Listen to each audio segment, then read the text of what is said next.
What is going on, Spurs Nation? Very, very glad to have you with us here today. We're going to do a little post-game recap here.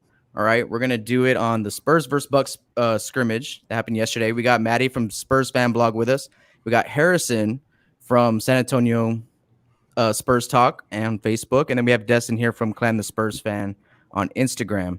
So let's go ahead and get into it.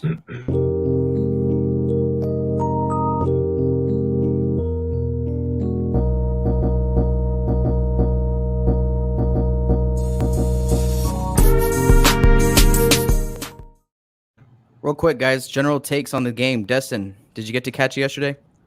I caught glimpses of it. I saw most of the first quarter, but it was on and off. But my main takeaway from it was, Eubanks didn't look that good. Even though he had that crazy dunk at the end, he didn't look that good for me. Okay. Maddie, what about you? You got the hometown broadcast over there. You know what? It's no wonder why Bucks fans think y'all are so good. Y'all never have to see yourselves play defense, apparently. It's just offense. Or the other team. It's the offense. That was driving me crazy. Even my friends were like, when I was texting, they're like, "This is stupid. Like, we don't even see what happens. Like we go down, we make a bucket, or we miss a bucket. Or it'll happen. It'll take so long that the Bucks will actually have a bucket by the time the replay is over, and it's like, what the hell just happened? So I mean, it drove me crazy. But biggest takeaways. Nothing to freak out about. I mean, my expectations are super low for Orlando. There's some things I saw that I thought were good, some things I saw that I thought were bad. But, overall, it was just the first scrimmage. Don't freak out. It's just kind of – I think we scrimmage tomorrow, right, against the Nets? Yeah. That should be a dub. Harrison, initial takes from the game from yesterday. A lot of different rotations. I liked that. Completely different starting lineup than what everybody out there has been suggesting, and it worked.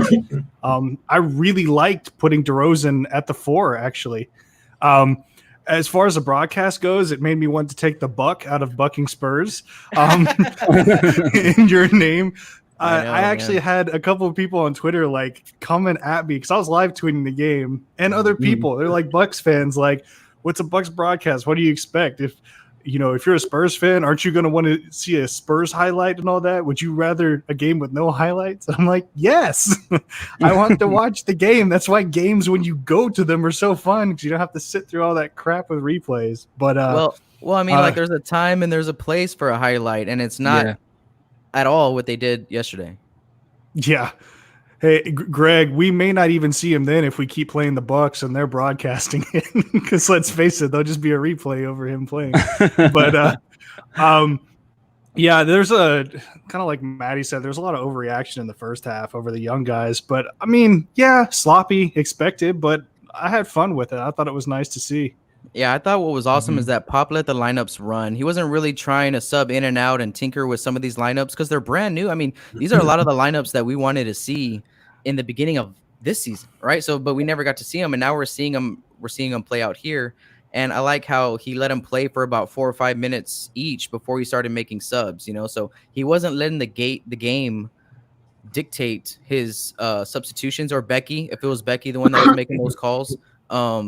Which was interesting, and it was just good to get him in conditioning, game shape. I think that was a lot of the goals. So let's talk about our player of the game, our MVP. I'll throw it to you, Maddie, first. Who stood out for you as just the guy you throw the game ball to?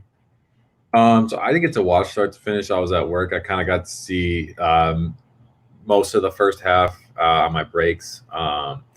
Second half, that's the best. Those were the 2 quarters that you wanted to watch. I kind of watched. I went back actually and watched the third quarter and kind of went to see where things went bad, and the Bucks just kind of went on a little run that kind of separated them. But I mean, my MVP personally, Lonnie Walker obviously led the team in scoring, but I really loved what I saw out of DeJounte Murray. I mean, he has really come along so well and so far offensively. Really in the past, I'd say past few months, but obviously it's been a long time since they've been back. But I mean, you go back to like March and February, since just before the All-Star break, offensively, he's just been playing so well. That mid-range jumper has been automatic. He actually, people always complain about it, that he can't shoot. And now he was like, before the season was suspended, he was top 10 in the NBA mid-range shooting and field goal percentage. And he was 1 for 1 from 3. I mean, we know that he's been a capable 3-point shooter, so I'm glad he's still shooting it. Defensively, I didn't think anybody looked good. I think we were the same old Spurs that we've been used to this year, unsurprisingly. But yeah, I mean, I know DeJounte didn't exactly lead the team in scoring, or didn't really stand out incredibly. But I loved what I saw from him, and I hope that that's the kind of the pattern we see from him going forward. Yeah. What about you, Harrison? Who'd you throw the game ball to? Destin will like this because my game ball goes to Derek White. Yes, he I was really impressed with. I didn't understand to go to the Drew Eubanks thing, his dunk was nowhere. They kept showing Giannis's dunk, but Derek took a charge on that, and that basket was taken away. I mean, he had 11 points, 3 rebounds, 5 assists, and a steal and a block. I mean, that's a stat sheet stuffer right there. Not to mention, DeJounte, he looked, he put up the numbers, but there were just a couple plays that looked like his handle was a little loose and all that, just getting back into the flow of it. As far as it went, Derek just looked the most put together to me. It was almost like he never left the season and he was ready to go, which is cool to see. Yeah. What about you, Destin? I will go with Derek White as well. Just my game, or the part of the game that I saw, the parts of the games I saw. When I saw DeJounte Murray, it still looked like he was forcing quite a few shots. And when it came to Derek White, he was very collective. And I would give it to Derek White, even his reaction post game. I mean, it's a scrimmage, but his reaction was like, yes, you come across as the leader on the court and off the court. So yeah, Derek White for sure for me. Yeah, we're gonna take a look at that clip hopefully there towards the end of the show on Twitter, on Spurs Twitter. But yeah, no, I was on Two Shots podcast last night, and I said the same thing, man. When you look at his stat line and what he did in 20 minutes, good God, man, Derek White he had 5 of the first 7 points, so that starting lineup kind of struggled in the beginning, but I think that's everybody, that's across the league, that's any team. But it was definitely Derek White who kind of said, all right, let's go, let's turn it up a little bit. And then he started going to work, and then him and DeJounte playing together, they started the game together. I mean, so player of the game, I think across the board, I mean, it's Derek White. Maddie has DeJounte Murray. So right when we come back, let's talk about what the big stat of the game is on our perspective right when we come back.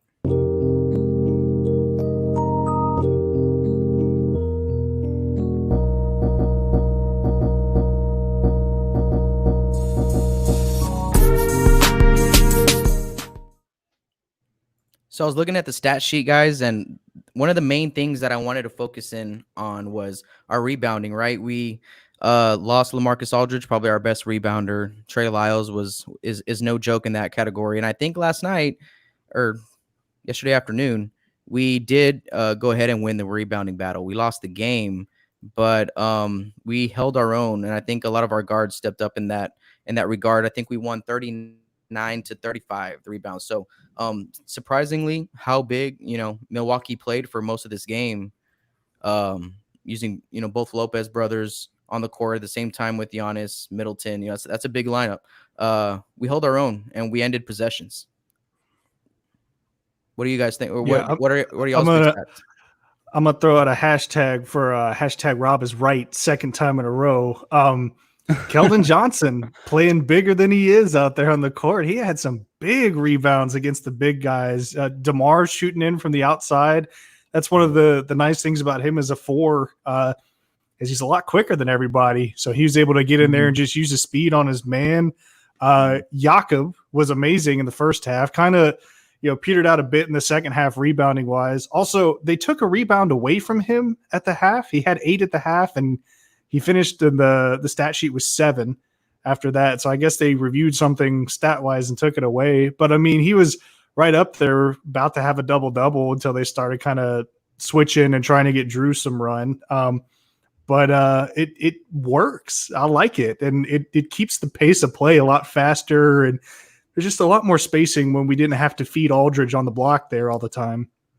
I mean, if I had to choose, if I'm choosing a stat just from what I saw from how everybody played, I would go with the assist. That was the first thing that I wanted to look at because I mean, let's just face it, we're missing a lot of pieces. And all of us kind of speculate that we might end up seeing DeMar DeRozan run it quite a bit, but that didn't seem like that was really the case.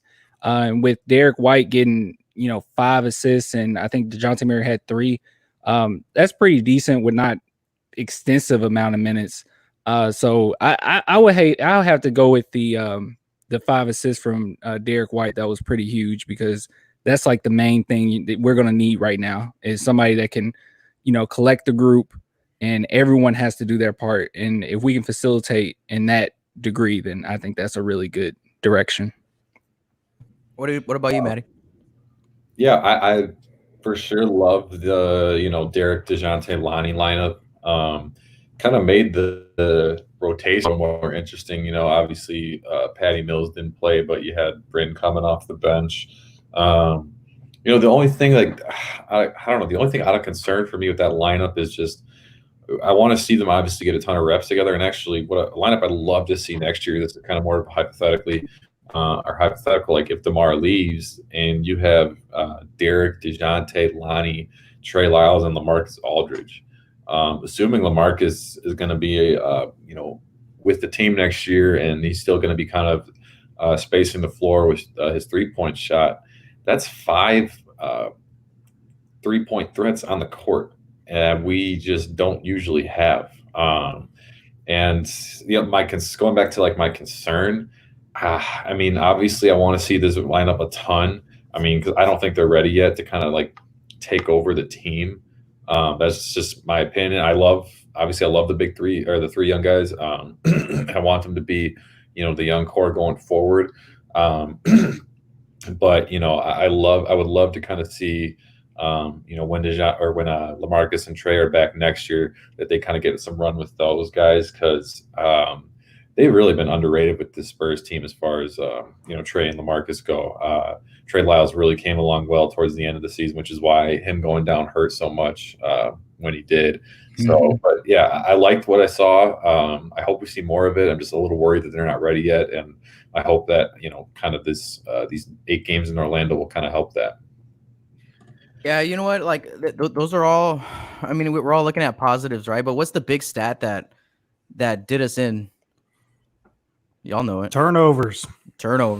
Yeah, way too many. But that's okay. It's just us being sloppy. And you know what? We went with so many guard heavy rotations that I think that's to be expected, especially because this is all something new. All right, so right now when we come back, we're going to talk about some areas that we each thought were some positives that we can take out of yesterday's scrimmage, and then some areas that we can improve on a little bit, even though we'll take the game as a grain of salt as we should right when we come back.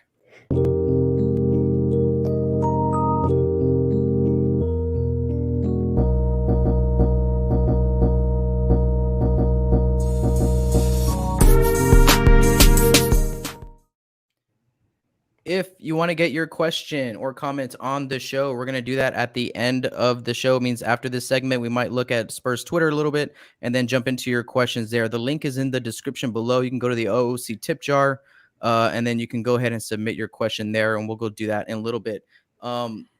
Destin, some areas that stood out to you as some positive moving forward? Well, it wasn't a whole bunch of positive that I saw, but if we go in the direction, and I guess this is kind of a positive thing that I could see from it, just the fact that Lonnie Walker started with Derek White and DeJounte, I thought that was huge. And if we don't know if it was Popovich or Becky, but if they have enough confidence to put DeMar DeRozan at power forward, maybe we will eventually see Keldon at power forward if they really win that direction. And I think he would have ran a much better power forward than DeMar DeRozan did. And I think that would have been pretty cool. So I'm kind of looking forward to that, to see where that power forward, what we're going to do with that power forward spot. Me personally, I really want to see Luka, but hey, if they put Keldon there, I think that's very exciting to see. Sit Lonnie and then start Keldon. Yeah, I had that thought as well, man. That starting lineup is definitely something that we can harp on that has all the potential in the world. I just Mm-hmm. kind of feel like the roles need to shift a little bit. I think DeMar chose to be a lot of a facilitator, to be honest, and that was just kind of getting his legs under him, not trying to force the issue, really drive to the paint and smashing on somebody. It's the first game back, that type of role. But if DeMar is in that lineup and his number one and only job is to score the basketball, he doesn't have to worry about defense, doesn't have to worry about facilitating because you got DeJounte and Derek in there. And then whenever they start double teaming him and stuff like that, that's where Lonnie hurts you. That's where you got to start going on Lonnie.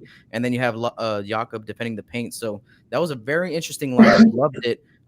Harrison, area of glow from yesterday.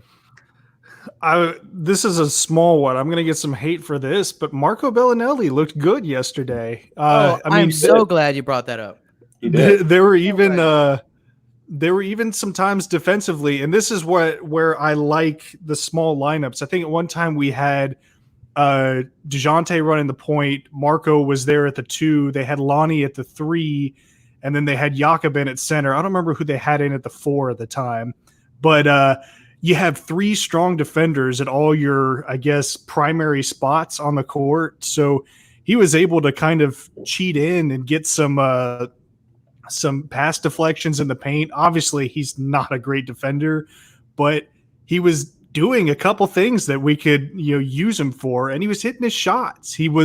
One thing that stood out to me is he wasn't settling for these leaning threes contested by 2 or 3 people like he has been.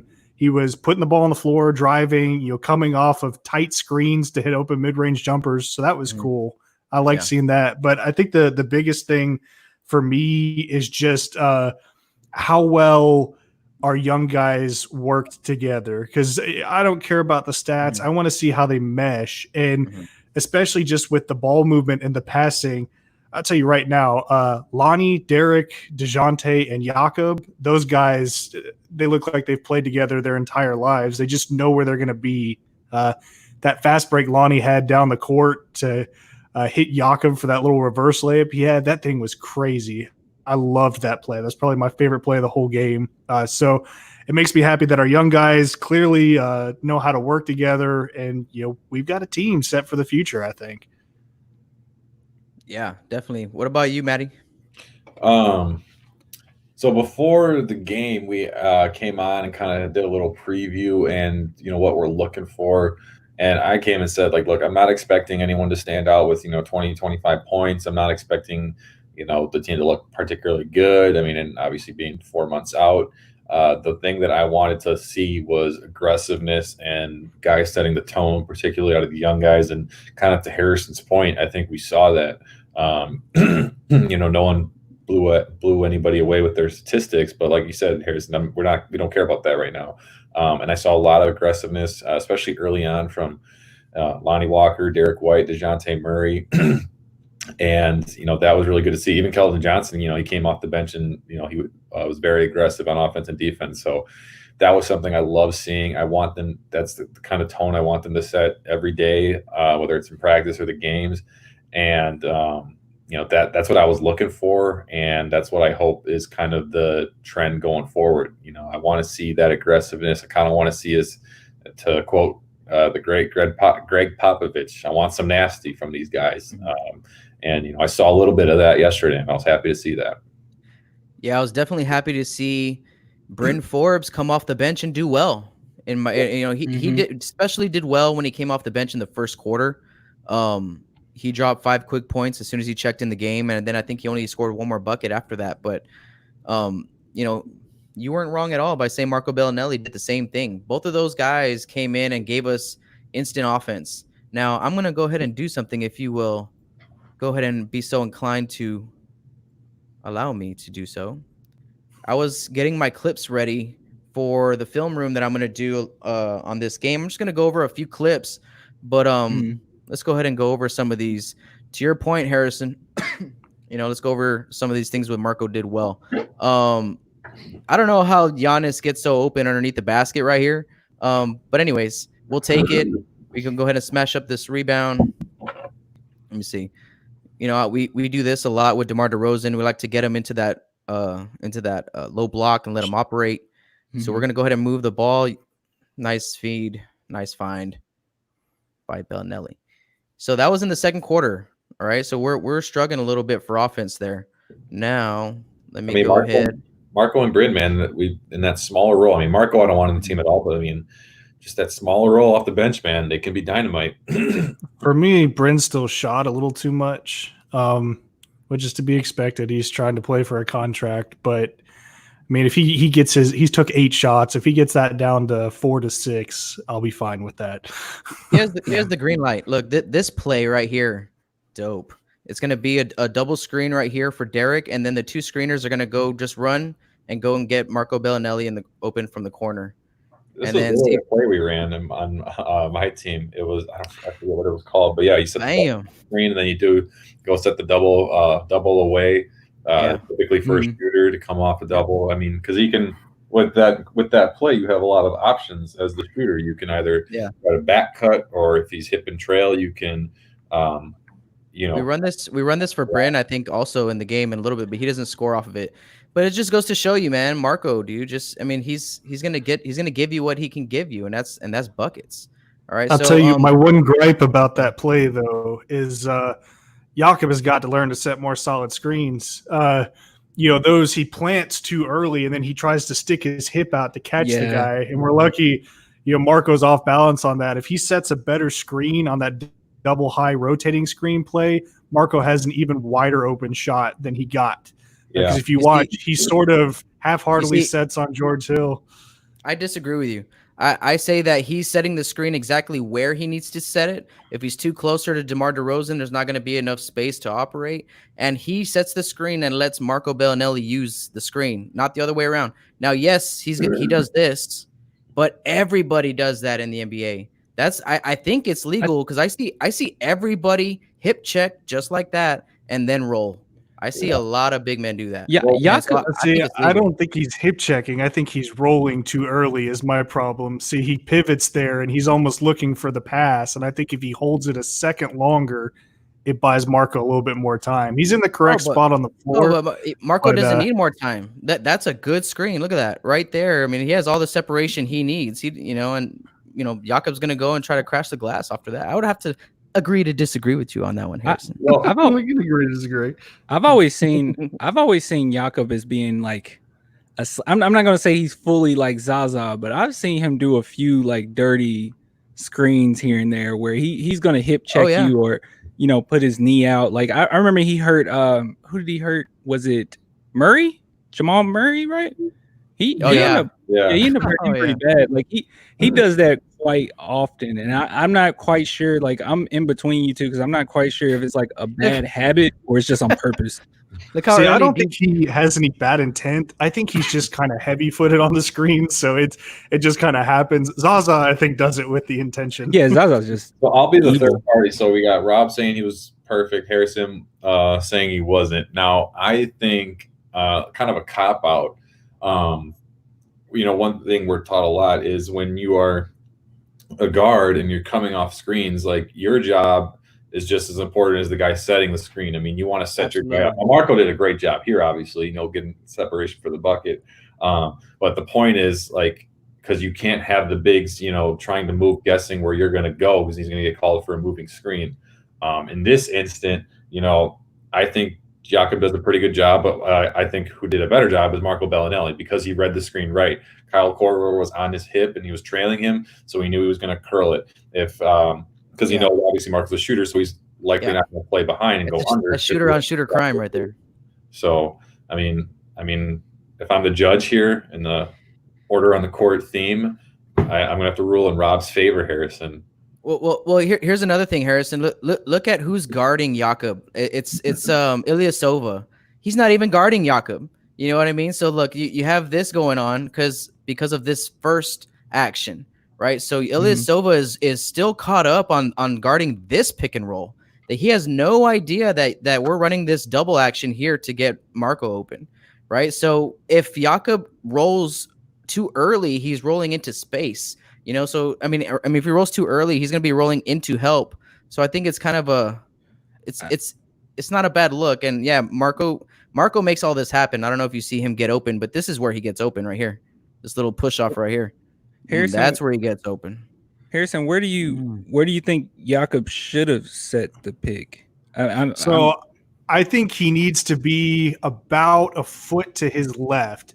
And I'll say it's not entirely his fault. DeMar's first screen was good. His second one, he doesn't quite catch. I think that's DiVincenzo enough. You see DiVincenzo just run straight by DeMar, and Jakob's kind of Kyle Korver. It's Kyle Korver. I couldn't tell. It looks weird on this angle, but I'm going to get flamed for that. But no. Yeah, DeMar doesn't quite catch the guy. I think Jakob's screen works if Korver's been caught before, but he gets through that cleanly, and Jakob's just a little bit too far. Now, Marco does a good job of making do with it, obviously, but I think if he's a foot further out, that's an even more open look. And it's a small harp. I mean, it works, but it's just one of those things. He's not gotten the reps this year to do. You're absolutely right, Harrison. If he's a foot more out left, if that's what you want, then that's a wide open 3-ball from Marco on the catch. You know what I mean? But it's a little bit more sagged inside of the paint, so he has to kind of curl it. Know what I'm saying? As soon as he and I'll say for Marco, I wonder if the play was drawn up for a 3-ball, and if he came up and it definitely got what he could get, which is even more credit to him. Well, if this wasn't Kyle Korver, if this was just some dude who didn't really know what to do on defense, and he'd go underneath these screens. And then Marco would catch right there wide open for a 3. Yeah, but Kyle Korver knows what's up. He does the same thing on the other end. I was gonna say this play right here. Look how early DeJounte starts calling for this ball. Look, he's like right here. He's like, hey, I already know, man. I got him. He's straight behind him. He's not even looking at him. Up, Derek. Up. Play the game right here. And this was awesome. This is that DJ DeJounte or DJ Derek connection we've been wanting to see all year. That's what you need, man. Yeah, for real. I mean, that's what you get when you have that kind of lineup in there. You get fast breaks. Mm-hmm. Let me see what else I have in here. Oh, this is just the very next play. These two guys just went on a little thing right here on offense to defense. Whenever you get an alley-oop, it fires you up, and Derek and DeJounte lock up this action right here, and I think they force a turnover. So it's just good D. I love DiVincenzo, man. He got drafted right before Lonnie Walker. Actually, I was at the March Madness game where he went off in the championship. I was in the rafters, bro. Who couldn't even breathe up there? But I saw this dude do some work, and I actually wanted him for San Antonio, and then Milwaukee drafted him right before Lonnie Walker. But I'm happy with our pick. But Donnie, he's good. Just good rotation, good help. See, and on that play right there, I'll tell you, that's one thing I like seeing from our young guys. DiVincenzo did this a lot in the games. He leaves his feet with no clear direction, and that's when he looks to pass. We don't get a lot of that from our young guys. It's drilled into them, only if you have a concrete pass that you cannot make unless you leave your feet, do it. And it showed that game. Yeah. The only one that kind of does that is Keldon and Quindary, but that's just rookie. That's just a rookie thing. Yeah. I guarantee they won't do it much more. No, not if they want to play. Oh, this was a nice look from Lonnie to Jakob. Lonnie Walker is such a good facilitator. Yeah. So kind of let's go ahead and get past this one right here. So areas to grow, some things that you saw that we need to maybe improve on moving forward. I'll just say it real quick. Just turnovers. You just got to take care of the ball. I think if we do that, maybe we lose by 10 points, 8 points, and not 20 or closer to 30, whatever it was. And just so we clean that up, that's just these guys getting their legs under them, though. I'm gonna chalk it up to that and move on. What do you think, Matty? Turnovers in defense is the obvious one. This is another area of concern I have. Now, it's definitely it's totally not fair to make a complete judgment yet, but in regards to Luka, now I haven't been high or low on him. I just don't really know. I don't watch a ton of G League. Obviously, I've seen his highlights, and the potential's there. Don't get me wrong. I mean, his ceiling is very high if he's able to reach it, but I don't know if he's going to get there. But again, we haven't had a big enough sample size to, make a judgment on that. So I'm not saying he won't. I'm just worried that he's going to be like one of those guys, 3 or 4 years down the road, we're going to be saying, oh, give him a chance. He's still young. And just one of those guys that just never pans out. So that's something I'm worried about. I pray I'm wrong on that. I hope he just glows up and just becomes like the beast that he can be. But I want to actually ask you, Harrison, about this, because obviously you know more about the prospect stuff than I do, and you kind of paid attention to him more last year in the G League and probably before that than I did. So I mean, what is your kind of takeaway on Luka?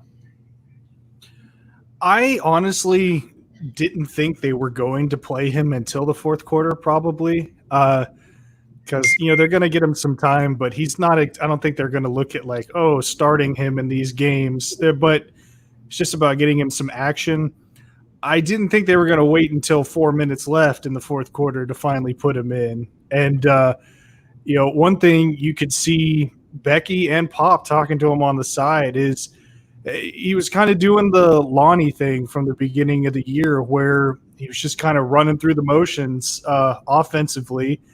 Getting in the lanes defensively, doing all right, but he'd get the ball and he'd just kind of stand there with it and then dish it off. And they were barking at him on the sideline. And finally, he shot a three. He missed, but I think they're just looking for him. I think the idea, especially, it's the same thing as Lonnie. If we're going to put you out there, we want you to go in, be aggressive, and get your shots. Get yours. Show us that you deserve more playing time. And we're in a very earn it system. I mean, you've got to perform to get minutes under Coach Pop. And obviously vets get a little preference. That's just how it works. But, that he feels like they've earned their time. And realistically, he's only played one game, if that, here. So, yeah, I didn't read too much into it. One thing I liked is he wasn't afraid to put the ball on the floor. There are a couple times he dribbled in the lane, dish off. Now, I wish he would finish those. But, I think it's just going to take a little bit more time, and I think we might see some more minutes from him in subsequent games as time goes on. Yeah, I think it's one of those like really tough situations. Like I love that you compared it to the Lonnie Walker situation, because when you look at Lonnie Walker, I think he's just, especially early on, he is confident in his ability. I guess it's just kind of hard trying to adjust to what the Spurs want you to do, because it's like on one hand, it's like, be yourself, go out there, score, do your thing. But in the other hand, it's like, no, you have to be within these confines. Like you can't just totally just be yourself or just, do your own thing or just show all of your talent. So I think that's where Luka is right now. I definitely want to see more Luka. I think that he has a lot of natural talent. And I think that he could potentially end up being the best scorer we have on the team. And yeah, it is kind of a weird thing where, you don't play him, till later on. I don't really understand that, especially in scrimmages.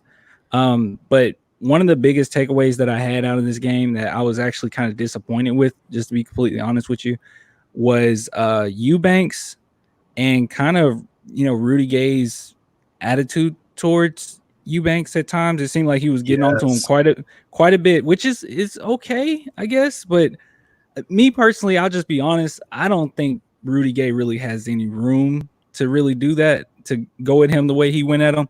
Because, I mean, literally he went at him, and then the next play, Rudy Gay turned it over. And I think Rudy Gay's kind of, bad with the ball sometimes. So hopefully Eubanks can get it together, or, figure out where they want him. And I think he will. But that was a kind of a disappointment for me, Eubanks and Rudy. Yeah, real quick, I'm going to touch on that right after we speak on Luka really quick. It was at that point I kind of stopped watching in the fourth quarter because I was like, whatever, and I didn't think Luka was going to play, Luka or Patty, because Patty Mills didn't play at all either. And a lot of people are saying that Luka looked lost and everything when he was out there, and I'll give it to you, he kind of did, but I don't think it's going to take long for him to get it together. That's just, it just doesn't worry me that much. I know he's a smart player. I know it's about, I mean, if everyone had jitters, so did Luka. You know what I mean? Mm-hmm. So, I mean, so as a guy who's never played, in the league so far until that point, except for the Brooklyn game back in the regular season, which coincidentally tomorrow he might play again against a totally different Brooklyn team. But I would think that game turns out to be a blowout in our favor, and maybe Quindary and Luka get some run. towards the end of the game. But something that kind of was weird in general was the big man rotation in general. It was just it was Jakob, and then it was like Drew, but then Drew Zeller for 30 seconds. Drew started off terrible. I'll give you that. Drew just you could tell he had the jitters as well. And then Tyler Zeller came in, and I got super pumped, and I wanted to shout you out, Harrison, but then he checked out and it was over. So I was just like, oh. But it looked like Drew got hurt or something real quick, and they just threw him in as a filler, and then brought him back out. It was a weird thing. Yeah, probably just to talk to him. Becky probably just told him, "Hey, you're doing this. You need to do this or whatever. Watch out for this." And then they put him back in there. But here's another weird thing: Zeller checked in before Chimezie, and I was just like, wait, like what? Dude, just so like, weird. Even though it was for 30 seconds, it was still weird for me. And then Chimezie did check in a little bit later and got a few more minutes, but I mean, he didn't look impressive either at all. Chimezie, I was going to say Luka, that's the one I would worry about. He's been in our system for about 3 years now, and I've just not seen anything from him yet. I think at least watching G League games and all that, I've seen Samanic improve consistently over each one.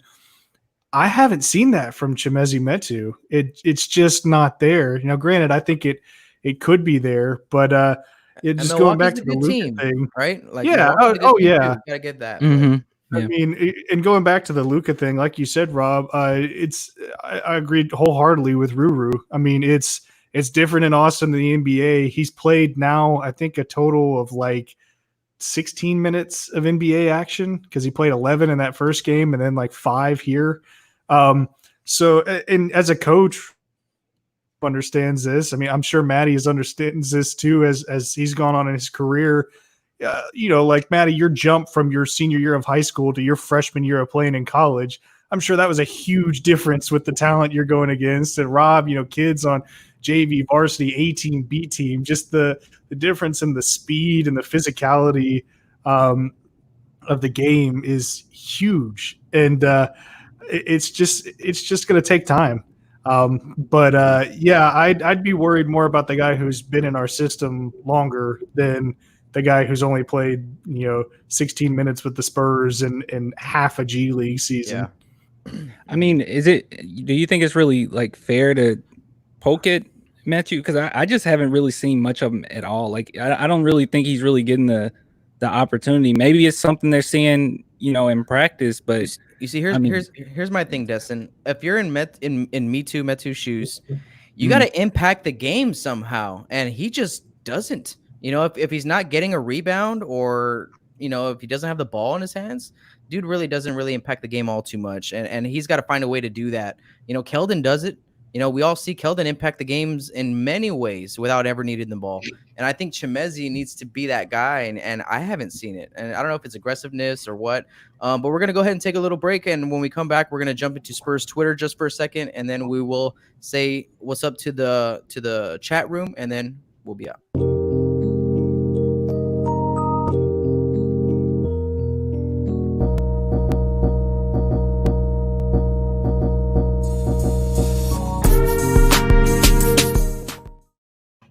So a lot of good golden nuggets there on the Spurs channel. Let's see what's up. This has kind of been like a routine thing now for us to do, is jump on here because they're giving us all the inside access.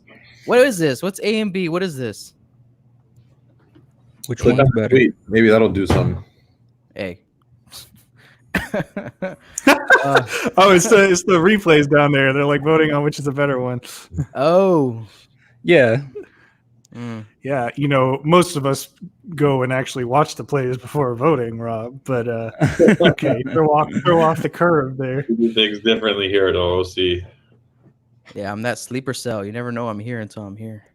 So let's see what Becky Hammond had to say. Overall, the guys are happy to be back together, happy to be on the court and getting back to some normalcy. It's the longest of any of us have gone without competing. Becky Hammond did a great job, man. She did, I think, exactly what the game plan wanted her to do, which was to manage the lineups that were in there because there wasn't going to be a lot of adjustments. They weren't doing a lot of subbing. So shout out to Becky. Yeah, man, she's got to be the next head coach, man. Every time I watch her, whether it was like the G League or the Summer League team, or like now where she's getting more of the head coaching responsibilities, like she is so intense and so into it. And obviously her IQ of the game is so high. She relates to the players. The players love her. They respect her. She's got a great relationship with them. I mean, we talk a lot about, like whether it be Tim Duncan or Becky taking over. And don't get me wrong, I got nothing wrong with Tim Duncan taking over, but I just don't see that. I think Timmy kind of came back more for pop. I don't see Tim staying long-term on the coaching staff. I see Becky kind of more wanting that head coaching role. And I mean, we haven't really talked about that today, which is fine, obviously, but I think that every time I see Becky kind of coaching and going out in the court and, giving guys advice, it makes me happy to see. So earlier, Destin talked about the clip from Derek showing a little bit of leadership. Let's take a look. Get back, playing NBA back. I'm excited to get back out there. I mean, I'm gonna show it again. A lot of things we need to work on. Always great to get back playing NBA basketball. I'm excited to get back out there. I mean, obviously, a lot of things we need to work on. Too many turnovers, defensive thing, we need to work on some things, but got some time. Who that? That's Keldon. Keldon. We'll be better. We'll be back. Yeah. Always great. There you go. That was nice. Man, That was can good, I just man. say, it looks like Derek White took all of Lonnie and DeJounte's hair and put it on his head. Yeah. He was looking like a miniature Ben Wallace out there, both defensively and just headband-wise. Yeah. It was kind of cool to see DiVincenzo and Lonnie Walker guarding each other. 'Cause like I said, they were two guys on my draft board, man, and they went at it today. Man, Derek looks like a used paintbrush. It's like, damn, okay. Yeah. All right. Yeah, I mean, used up a lot, It's like, I see it. Yeah. yeah. That was that play I was talking about. That's my favorite play of the entire scrimmage right there. You like blink and Lonnie's at half court to the free throw line. No look. Yeah. You know what? There was a couple of times where Jakob, I was on some of the clips that I had recorded where Jakob this is another example of him moving so well off the ball. He does it in the half court too. He just roams around the paint, he never stands still. He's roaming, finding those spots where he can receive these passes. That's something that he does that's pretty valuable as well. And, so what do y'all think about Jakob in general, man? I mean, I don't want to put too much stake on any player in this game because it was against the Bucks. It was the first game back, all that stuff. But Jakob played really well. I know you're a big fan. You talked about it earlier, Harrison. Enough to back up what he was saying earlier before we started about wanting that bigger role and all that stuff. How do you feel about that? Hell yeah, it was enough to back it up. I mean, at the half, he was 2 points shy of being our leading scorer. He was our leading rebounder, and he was our leader in blocks. And he didn't play as much in the second half. I mean, he played 13 minutes in the first half and only like 3 in the second. So I mean, you put him in the second, I think that's an automatic double-double. Now, I don't want to overpay for him. I'll say that right now. But also just his chemistry with DeJounte, Lonnie, and Derek, I think he's proved that, we need to get on that and bring him back here. I mean, he's part of this team, and I think he makes us better when he's on the court. Yeah. He's a hell of a shot blocker, man. I love Jakob. I love everything about his game, really. Yeah, look. Let's look at these last 3 clips. This one, he's pinning DiVincenzo up high. So, and he's guarding DeJounte, if y'all didn't know that. But I know this was in transition, but that alley-oop was because of Jakob. Jakob does a good job of just moving around the paint, like I was talking about earlier here in this one, and that's the same thing that he did here in transition. I mean, so yeah, he's very important to a lot of different people in a lot of different ways. It's not that he's important just because if he gets a rebound or he puts the ball in the hoop. He makes a lot of these other guys work. You know what I mean? So that's why he's so important to me, at least, and why I really want him to stay. But it's got to be in a situation that's best for him too. And with LaMarcus there, it's really not it. So it's a catch-22 it's a double-edged sword. He brings a toughness, man. Like one of the main things that I think of when I think of Jakob, I think about when we went against the Lakers, I believe last year, with Bertans, and how him and Bertans basically just kind of took over in the fourth quarter, and we just took off from there. So yeah, he's a huge part of this team. Yeah, people forget he actually was. I don't remember at what point in the season it was. It was pretty later on. He was top 5 in the league in rim protection in terms of bonus percentage. It was, I believe, Giannis. It was like Giannis, Brook Lopez, and Robin Lopez were first through third, and I think Jakob was fourth. So I mean, he's a very underrated rim protector. I mean, one of the best ones we've had in a while. And I'll say this about him. I see all the time. We need to go for a more athletic big man, and I don't know that I agree. I mean, Jakob gets blocks, but also one thing about him, if he's not blocking the shot, he's sure as hell there contesting. He's in space. He's making shooters uncomfortable at the rim. For me, you don't have to block the shot to be useful, and I think that's where he excels is – he's just, like you said, Rob, he's roaming the paint on offense. He also knows exactly where he needs to be defensively. Yeah. And, I mean, we brought up that play earlier where you said, how did Giannis get that wide open? I mean, yeah, he head and shoulders beat Jakob down the court, but they were scared to make that entry pass because Jakob's in front of him. Yeah, I mean, that speaks volumes. Mm-hmm. I would argue, Harrison, that he is athletic. I mean, people that's saying that, I don't see where he's not athletic. He seems like a very athletic. That was my next point. I guess I should reword it to everybody wants like the guys that can look like they could touch the top of the backboard, like Capella, stuff like that. Yeah, I didn't mean to say that. Oh, you can't fit a credit card under his feet or anything like that. He's just as athletic as anyone else at his position, but it's the way he moves that makes him so athletic to me. The way, like, he can just do some things with his body, just movement wise, laterally, forwards, running, stopping, change directions. He can just do some things at his size that a lot of other bigs can't do because they're either too heavy, too slow footed. You know what I mean? Don't have good enough hands. You know what I mean? So he does a lot of things well. And athleticism is not one of his weaknesses. But let's go ahead and take our last break here, and then we're gonna jump into our chat room. I think we got one question in there right when we come back.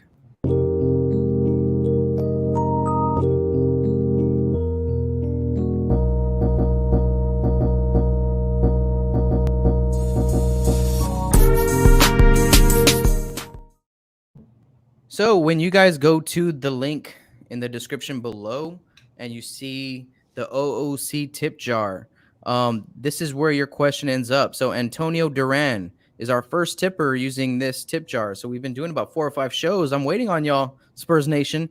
Antonio Duran finally got it right. He went down to the link in the description below, clicked the tag, and then dropped his question, which is, who will be the second and third leading scorer behind DeRozan in the bubble? Antonio, thank you for your tip. Every dollar is appreciated. Every dollar goes back pretty much to you guys in some way, fashion, or form. All right, so Harrison, let's throw it to you first. Destin, sorry, Harrison, I think you're writing something down. I want to give you more time to collect your thoughts. Destin, who do you think's second and third in the scoring category inside this bubble? Second's going to be Lonnie, and third's going to be DeJounte. I'm going to go with that. Lonnie Walker it looks like he's going to finally get that opportunity. We know what he's capable of, and just out of raw talent, I think he could be the best scorer aside from DeMar DeRozan. And then, thirdly, DeJounte, because he's a shoot first point guard. And if they do run him, look like they do run him with White, White's going to set him up pretty nice. So I'm going to go with Lonnie second and then DeJounte right at third. Okay, what about you, Maddie? I'm going to go with DeJounte second, only because I think he's going to be a little more consistent than Lonnie. And third,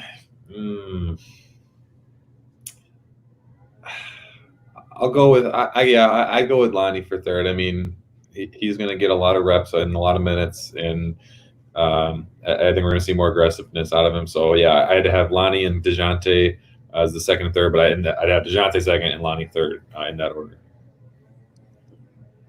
I like it. Rob, you're muted, homie. Harrison, last but not least, who's getting that silver and that bronze? I think I'm going to go with Maddie's response. I think DeJounte's second, solely just because I think DeJounte's going to get the ball a little bit more than Lonnie is. It was nice to see some movement, but I think once it gets into the thick of things, just because he's got the experience and all, he's going to get his shot at a couple more points than Lonnie will. That said, I think Lonnie is very capable of doing it. I mean, we saw him play off the ball like we've never really seen before in this last game. And I mean, quite frankly, his 2 threes he had were like Klay Thompson type possessions, one fading out to the corner, the other just filling the right lane on the break. Yeah, which is amazing. Yeah, that was like the one concern. Can he hit threes consistently? And he's doing it. So it's a toss-up between those two, but I think probably DeJounte will edge him out just by a bit. Okay. Well, I'm gonna go against the grain. I'm gonna go ahead and send the earthquake through Spurs Nation and I'm gonna tell you, and I'm gonna want the credit like I always do when I'm right. Hashtag Rob Ripple. Hashtag